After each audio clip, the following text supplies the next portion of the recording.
Bunso ka, di ba? Punong-puno ng pagmamahal. May mga bagay kang nararanasan na kahit kailan hindi nila naranasan noon.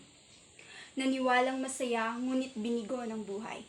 Sa sitwasyon na hindi ko inakala, ako pala'y maiiwan.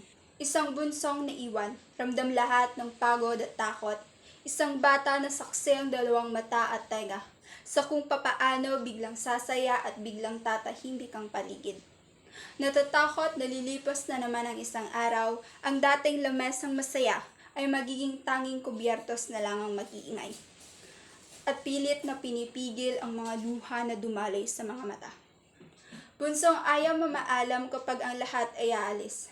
Dahil sa bawat paghakbang ninyo papalayo, isang butil ng luha ang muling tutulo.